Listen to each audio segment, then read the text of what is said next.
वीरेश जी, राहुल गांधी की भारत जोड़ो यात्रा जाटलैंड से इसकी शुरुआत की गई है। क्या लगता है कितना साधने में कामयाब रहेगी भारत जोड़ो यात्रा इस जाटलैंड को? अब देखिए, आपने सवाल पूछा है कि जाटलैंड है और साथ ही साथ जाटोलैंड भी है, साथ ही साथ यहाँ पर देखा जाए तो अन्य बिरादरियां भी हैं, ठाकुर भी हैं, मुसलमानों की भी बड़ी संख्या है पश्चिमी उत्तर प्रदेश में। तो हमारे साथ दीपक सिंह हैं जो अमेठी से चलकर यहाँ आए हैं भारत जोड़ो यात्रा में, और उनके साथ पूर्वांचल से, बनारस से, जौनपुर से, कहाँ से लोग यहाँ आए हुए हैं, सुल्तानपुर से, और हर समुदाय के इसमें लोग हैं। तो ये बताएंगे साहब, ये बताइए, सवाल ये पूछा जा रहा है कि भारत जोड़ने निकले राहुल गांधी कांग्रेस को यूपी में कितना जोड़ पाएंगे, मतदाताओं को कितना जोड़ पाएंगे और पार्टी को कितना खड़ा कर पाएंगे? देखिए वीरेश भाई, किसी चीज को आप कितनी बार गलत साबित कर सकते हैं, सही चीज को आप ये अपने घर में जो 2 एक्स्ट्रा बेडरूम है उसमें होम स्टे बिजनेस करके महीने का 60,000 कमा रहे हैं। आपको भी ये करना है तो फ्रीडम ऐप को अभी डाउनलोड कीजिए। बार बार गलत साबित नहीं कर सकते हैं।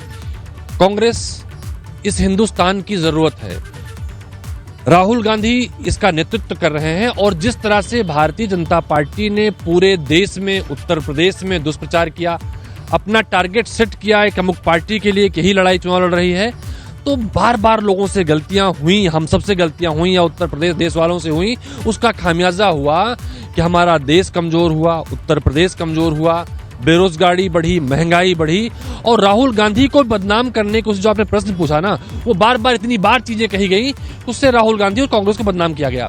आपने देखा होगा जिस तरह से लाखों लाख की संख्या में चलकर लोग आए थे, जगह नहीं थी चलने के लिए, तो वो इस बात को बताने आए थे कि कांग्रेस भी जुड़ेगी और देश भी जुड़ेगा। जो भारतीय जनता पार्टी देश को तोड़ना चाहती है वो अब तोड़ने में सफल नहीं होगी, जितना करना था कर लिया। जोड़ने पे निकले हैं तो टूटा कहाँ है? कश्मीर से कन्याकुमारी का जो नक्शा है वही तो दिख रहा है, हमें तो टूटा कहीं दिखता नहीं है, तो जुड़ने का सवाल नहीं। अगर टूटने का बात अगर हम करें तो जब से भारत जोड़ो यात्रा शुरू हुई है पार्टी के तमाम कद्दावर नेता टूट गए।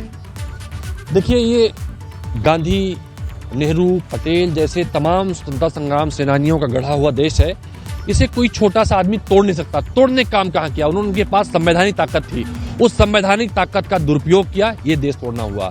इस देश के लाखों करोड़ों बेरोजगारों को बेरोजगार और किया, नौजवानों को सपने को तोड़ा, ये तोड़ना हुआ। हिंदू मुसलमान जो भाई भाई कहे जाते थे उनमें तोड़ने काम किया, भाई और भतीजों को अलग। ये सारा कुछ जो है 2014 और 2014 के बाद हुआ है।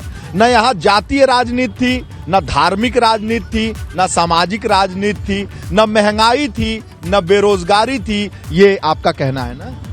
नहीं, अगर आप देखिए तो भाजपा किस मुद्दे पे आई थी? बहुत हुई महंगाई की मार अब की बार मोदी सरकार, बहुत हुई सिलेंडर की मार अब की बार मोदी सरकार। तो इतने मोदी सरकार के होर्डिंग लगे थे, कहाँ है होर्डिंग? अगर आज होर्डिंग रिपीट हो जाए तो राहुल गांधी देश की जनता से बताने निकले थे कि भाजपा ने आपका विश्वास भी तोड़ा था, तो तोड़ना ही तो हुआ। तो उस जमाने में भी मैंने देखा कि बड़े बड़े सिलेंडर लेके बड़े बड़े नेता भाजपा के लोग प्रदर्शन करते थे, जंतर मंतर से लेके हर जगह करते थे। तो मुझे तो लगता है कि इंदिरा जी ने भी गरीबी हटाओ महंगाई हटाओ के नारे पर चुनाव लड़ा था। तो इस देश में तो आजादी के बाद से गरीबी हटाओ गरीबी हटाओ, गरीबी तो नहीं हटी, लेकिन पार्टियां, नेता, उनके पेट मोटे हो गए और तंदुरुस्त हो गए, बड़े बड़े महल, फार्म हाउस बन गए, बड़े बड़ी गाड़ियों पे चढ़ गए। गरीब तो जहां थे वहीं पे कब से पड़े हैं साहब। बहुत सही सवाल पूछा वीरेश भाई। जब इंदिरा गांधी ने गरीबी हटाओ की बात की थी, हमारे देश में गेहूं नहीं पैदा होता था, हमारे यहाँ सिंचाई साधन नहीं थे, ट्यूबवेलें नहीं थी, नहरें नहीं थी। हमारे देश के 80% लोग बड़े बड़े राज्य रजवाड़ों के यहाँ, सरकारों के यहाँ मांग के खाना खाते थे।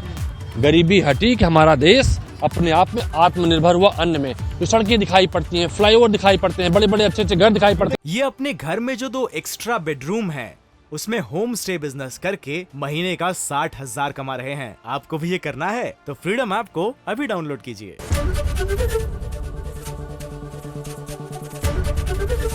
एबीपी गंगा, खबर आपकी, जुबान आपकी।